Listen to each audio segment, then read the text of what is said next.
Assalamualaikum warahmatullahi wabarakatuh. Perkenalkan, nama saya Rahmat Kurniawan dari Program Studi Teknik Kelautan Universitas Nyampura. Pada kesempatan kali ini saya akan mencoba menjelaskan sebuah materi untuk memenuhi tugas ujian akhir semester mata kuliah Manajemen Konstruksi Bangunan Laut dengan dosen Ibu Riani Pratiwi, STMT. Oke, langsung saja kita mulai. Nah, saya akan menjelaskan yang pertama adalah beban lingkungan.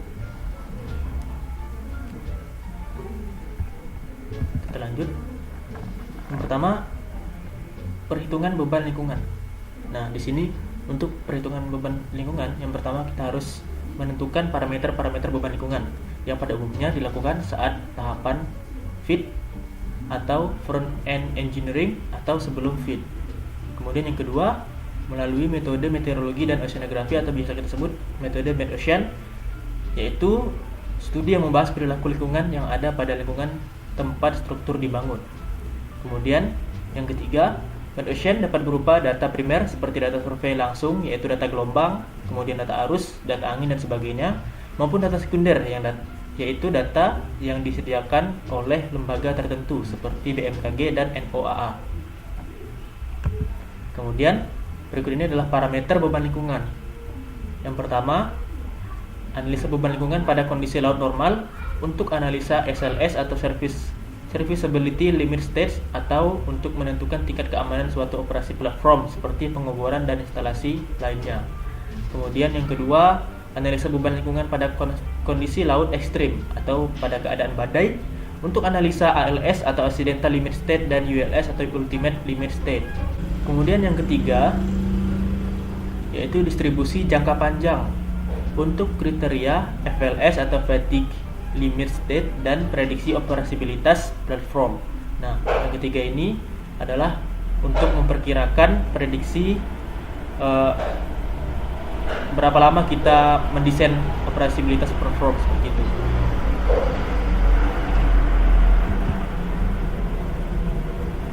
Nah, kemudian apa saja metode meteorologi dan oceanografi yang harus kita laksanakan? Yang pertama, yaitu penentuan tinggi gelombang signifikan, periode gelombang, dan arah gelombang. Nah, gelombang menjadi sangat penting karena gelombang merupakan salah satu beban lingkungan yang dapat mempengaruhi platform atau deck yang nanti akan kita desain.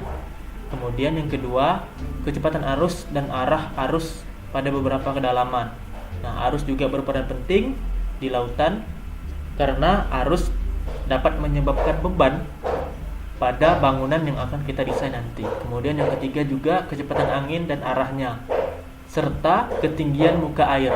Nah, hal ini harus benar-benar kita perhatikan agar desain dari platform kita nanti dapat berdiri dengan baik dan tidak rusak karena beban lingkungan. Kemudian parameter-parameter dalam mendesain evaluasi deck atau jacket.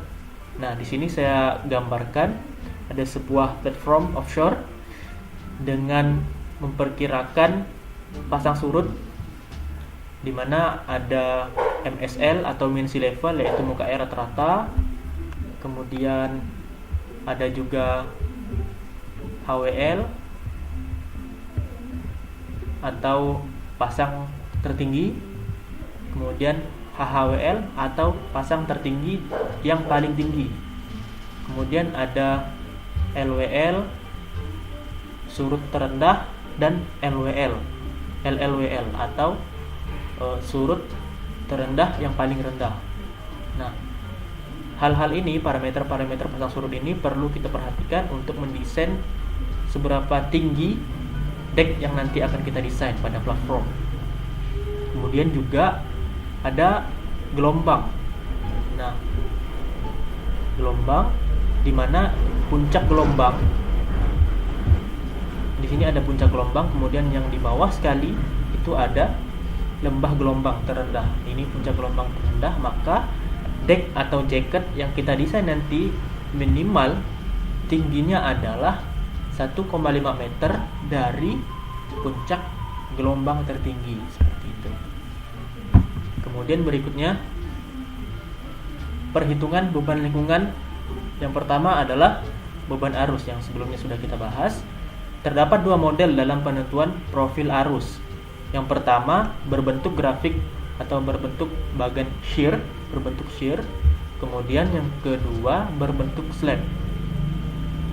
Kemudian untuk menghitung gaya arus dengan persatuan panjang, kita menggunakan rumus F sama dengan setengah dikali rho dikali CD dikali V kuadrat, di mana rho adalah massa jenis air, satuannya adalah kilogram per meter kubik, kemudian CD adalah koefisien drag, kemudian V adalah kecepatan arus. Nah, bagaimana cara menghitungnya? Untuk grafik shear seperti ini, maka kita akan menghitung dari atas atau V surface hingga ke dasar atau kecepatan di bawah di dasar. Kita hitung satu persatu. F ketika surface, kemudian F di bawahnya, V di bawahnya lagi, kemudian V di bawahnya lagi, dihitung V di bawahnya lagi, kemudian berapa gaya arus yang dihasilkan dari grafik seperti ini, maka akan terbentuk grafik melengkung seperti ini yang disebut dengan shear. Kemudian untuk slab, nah ada beberapa keadaan dalam grafik slab di mana pada ketinggian atau kedalaman tertentu kita sebut sebagai H, yang di tengah-tengah ini sebagai H. Dari titik H ke titik permukaan ke surface V surface itu biasanya relatif gayanya, besar gayanya adalah konstan. Begitu juga dengan dari titik H ke titik paling dasar, itu biasanya kecepatan atau gaya arusnya F-nya itu konstan seperti itu. Kemudian desain codes and rules. Nah, apa itu codes and rules?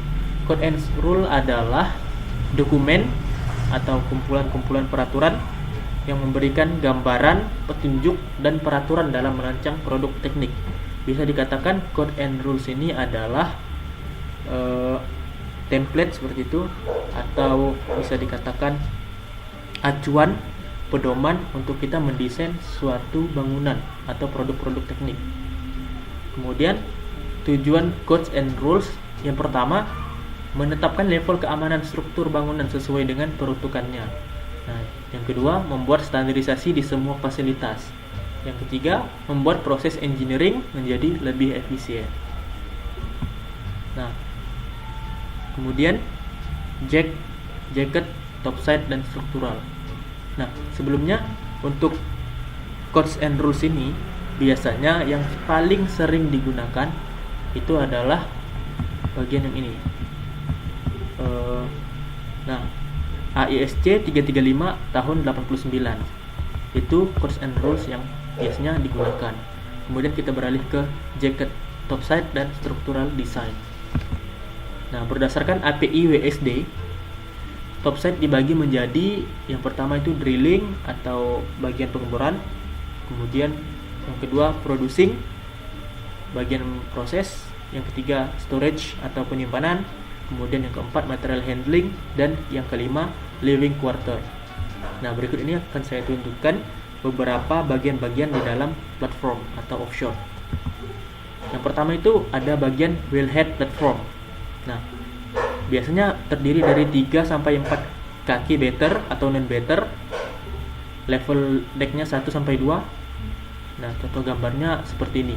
Ini wellhead platform. Kemudian yang berikutnya ada production platform. Nah, production platform ini berfungsi untuk memproduksi atau memproses hasil tambang yang tadi sudah di drilling atau di bore. Kemudian kakinya biasanya terdiri dari 4 sampai 8 better. Decknya 2 sampai 4 deck. Kemudian consists of production facilities connected to wellhead platform by pipeline atau bridge platform. Nah, kemudian several platform have their own derrick for drilling.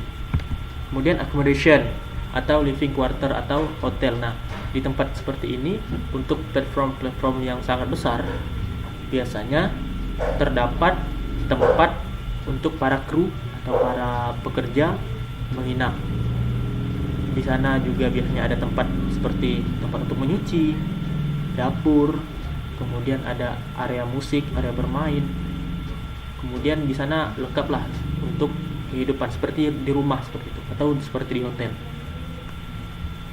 Nah, ini digunakan sebagai rumah untuk para personel di tengah laut. Biasanya terdiri dari 4 sampai 8 kaki better atau non better. Untuk memproses logistik biasanya di sini juga. Kemudian ada area internet, ada radio, entertain, kemudian helideck, kemudian ada hotel dan kantinnya. Ditujukan untuk kenyamanan para pekerja agar tidak stres. Nah, biasanya di dalam platform atau offshore yang besar, pergantian kru biasanya itu 2 minggu sekali. Nah, 2 minggu sekali. Hal ini ditujukan agar untuk menghindari stres yang terjadi antar para pekerja. Agar pekerja tidak stres, maka akan diadakan pertukaran pekerja sebanyak 2 minggu dalam sekali, atau bahkan biasanya 3 minggu, agar para pekerja tidak stres. Kemudian ini support platform, biasanya kecil, kemudian kakinya itu 3 dengan better atau non better. Kemudian contohnya adalah flare, bridge junction, dan mechanical storage. Nah, what to consider in design topside? Apa yang harus kita perhatikan dalam desain topside? Yang pertama, topside deck itu harus aman, di lingkungan yang aman. Jangan sampai desain topside yang kita buat itu berada di lingkungan yang tidak aman dan dapat merugikan serta menimbulkan korban jiwa. Kemudian yang kedua adalah efficient engineering. Nah, desainnya harus kuat, harus kokoh, harus efisien seperti itu. Kemudian yang ketiga harus center of gravity, harus seimbang. Yang keempat, topside harus desain topside harus mengacu pada codes and rule atau standar AISC 335 tahun 89 untuk Amerika. Kemudian yang untuk Eropa menggunakan DNV GL OSC 201 atau 201 seperti itu. Nah, demikian penjelasan mengenai materi mata kuliah manajemen konstruksi bangunan laut untuk memenuhi tugas akhir atau tugas ujian semester 6. Terima kasih. Mohon maaf atas segala kekurangan. Terima kasih atas segala perhatian. Saya ucapkan lagi terima kasih. Wassalamualaikum warahmatullahi wabarakatuh.